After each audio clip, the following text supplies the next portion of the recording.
Hi everyone! Welcome back sa ating Involve Asia and Cryptocurrency YouTube channel. Okay, sa video natin for today, isi-share ko yung isang step-by-step tutorial kung paano ba tayo makakapag send or makakapag-withdraw ng ating XRP coin galing sa coins.ph papunta sa gate.io cryptocurrency exchange. Okay? So, naka-ready na yung ating coins.ph. Ayan. Magla-login lang uli ako, guys. Okay. So, makikita natin dito sa ating coins.ph crypto portfolio na meron tayong 72.56 XRP. And as of the recording ng video na to, 9:49 a.m. September 10, yung conversion nito into peso dito sa coins.ph is equal to 1,446.99 peso. Okay? So, ang gagawin natin, kung gusto nating isend itong buong amount ng XRP na to papunta sa gate.io, click lang natin itong send. Okay?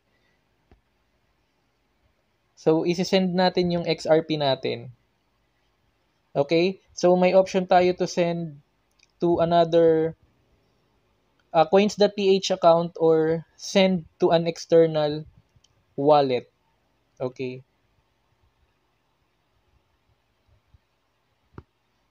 So, i-click natin yung send to an external wallet. Okay, so please enter the recipient details below. Be sure that the address can accept XRP coin. Okay, enter XRP address and then destination tag. Okay, ito napaka-importante nito, guys. Kailangan careful kayo and accurate when entering the XRP address. So, including dun yung destination tag. So, yung hinihingi ditong XRP address and destination tag, XRP address and destination tag nung wallet address natin sa gate.io cryptocurrency exchange. Okay. So, the destination tag is extra information unique to each wallet. To send XRP, you must input both your recipient's wallet address and destination tag. In case your receiving wallet does not have a destination tag, you may tick the checkbox. Okay? So, normally naman kapag ka mga cryptocurrency exchange like yung Binance, and in our example, we're going to use Gate.io, lagi naman itong may destination tag. Okay, so ilalagay ko lang yung complete details. And kasama rin dito yung ating recipient information required to sa coins.ph accounts natin. First name, last name, destination wallet or exchange, and then yung amount ng XRP na ipapadala natin. And then makikita natin dito na merong network fee na 0.25 XRP or equal to 5.99 peso as of the recording of this video, 9:52 a.m. September 10. Okay. So enter ko lang, guys, yung complete details. I'll be right back. And before we move on, guys, ma-observe nyo na naka-install na sa iisang mobile phone yung aking Gate.io cryptocurrency exchange na app. Same with my coins.ph account, okay? Mas madali yon kung naka-install na sa iisang mobile phone yung cryptocurrency exchange of your choice and then yung coins.ph para madali na lang gumawa ng mga deposit or withdraw transactions, okay?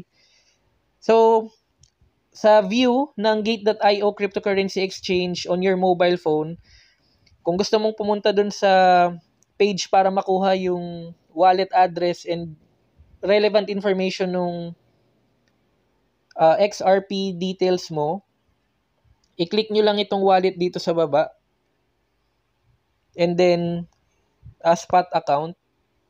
Pwede nyo rin i-click itong, kung babalik kayo sa home, pwede nyo rin i-click itong market and then i-search yung XRP. So, ganito na lang yung gawin natin. Ayan. So, XRP USDT. Okay? So, yan yung view kapag ka nasa mobile phone kayo. So dito sa upper right hand corner, may option dito to deposit XRP or XRP deposit. Okay? Now guys, remember na sa view ng Gate.io cryptocurrency exchange dito sa inyong mobile phone, ang kailangan ninyong iselect ay XRP deposit.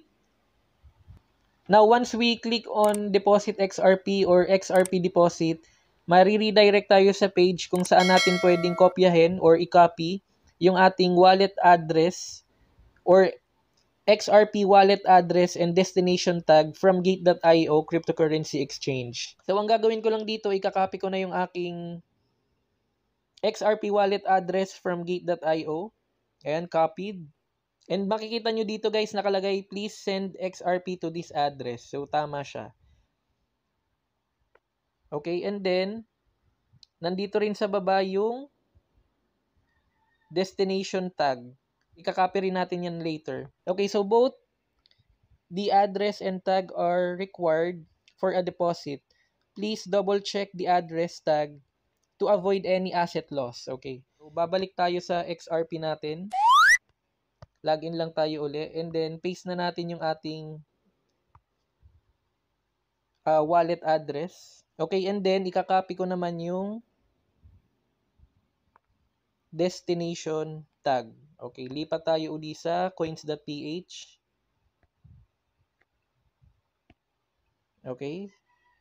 Okay, so nilalagay ko lang yung pangalan ko guys. So, kindly bear with me. Okay. Okay, destination, wallet, or exchange. Okay. So, kapag clinic nyo yung drop down, may option naman to select Gate.io. So, okay tayo dyan. Now, for the amount, i-maximum na natin. So, use maximum. Ibig sabihin yung lahat ng laman nung coins.ph natin na XRP, yun yung isesend natin sa Gate.io cryptocurrency exchange based sa example natin on this video.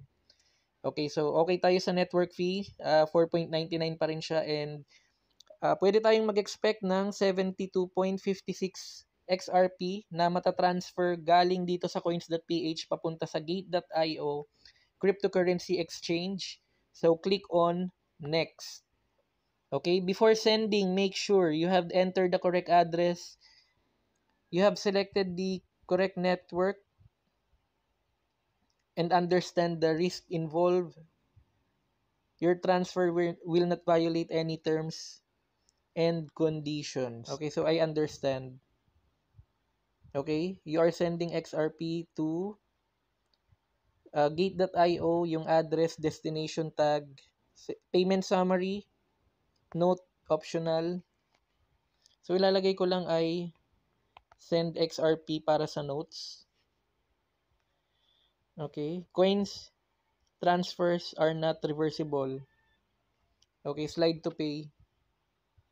Funds will immediately be deposited in the recipient's wallet and cannot be recovered. To stay safe, please verify the recipient's identity before completing this payment. Continue. Okay. Code required. May Google Authenticator. Okay guys, sa coins.ph ko, nag-decide akong set ng option to use Google Authenticator whenever I do transactions, kaya meron ito. So, I would suggest or highly recommend na for better security, you can also set up Google Authenticator on your coins.ph account. Same with any other cryptocurrency exchanges. Okay, submit ko lang guys Okay, nakalagay dito, meron kagad automatic na notification, you sent 72.56 XRP. Okay, so nandito yung order number, show more. Makikita natin yung order date and time, September 10, 2022, 10:02 AM. Manila time tayo sa video na to, and then amount transferred 72.56 XRP. Okay, so ang kailangan na lang natin gawin ay hintayin na mag-reflect itong 72.56 XRP doon sa Gate.io cryptocurrency exchange account natin.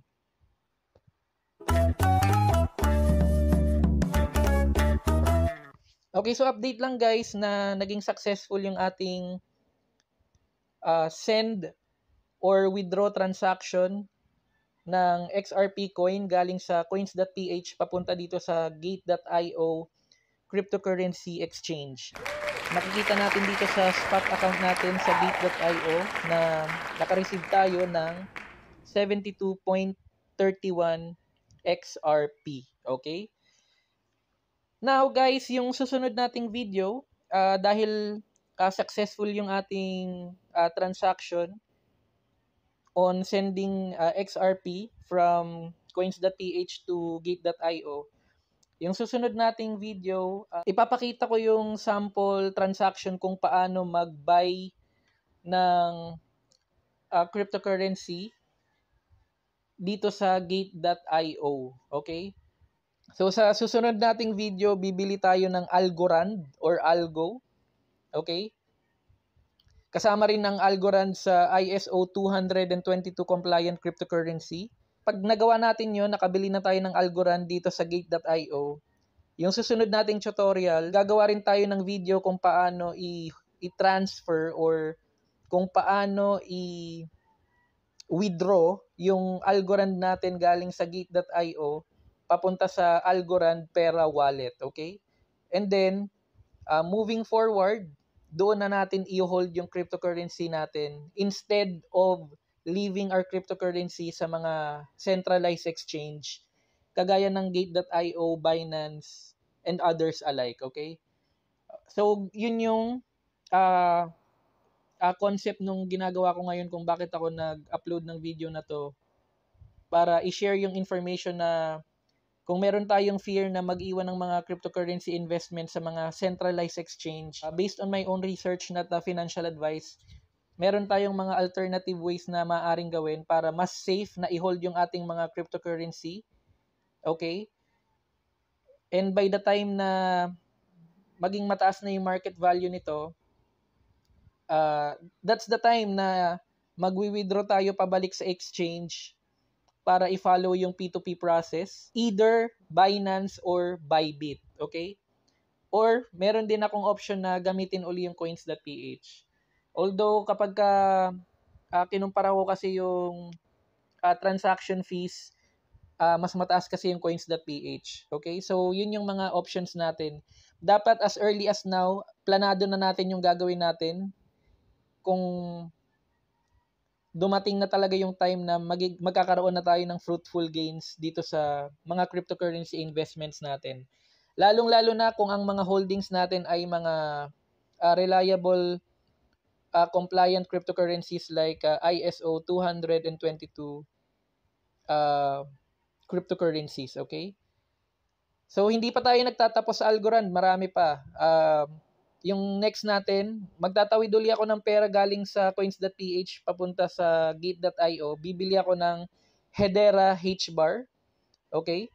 And then, ililipat naman natin yon sa Hedera Hashpack wallet. Okay? So, marami yan guys. Naka-install na yun lahat dito sa ating mobile phone and naka-prepare na ako, naka-map na yan sa utak ko kung paano ko gagawin. First time ko lang rin lahat yun gagawin and based on my understanding, wala pa akong mga nakikitang other YouTubers na nagbigay ng ganitong klaseng tutorial. Lahat ito based sa sarili kong research. Kumbaga, ang mangyayari, ako mismo, first time ko siyang gagawin and isi-share ko yung sarili kong experience doing it para ma-prove kung talagang gagana yung mga pinaplano natin. Kapag naging successful lahat, walang kaproble-problema. Smooth sailing lahat yung mga plano natin sa pag-hold ng crypto. Okay? So, very important reminder guys for our Involve Asia and Cryptocurrency YouTube channel disclaimer statement. All the information on our website is published in good faith and for general information purpose only. And any action that you take upon the information you find on our website, Involve Asia and Cryptocurrency YouTube channel, is strictly at your own risk, okay? So, more fruitful gains, everyone. I'll see you again on our next vlog. Bye for now. だってばよ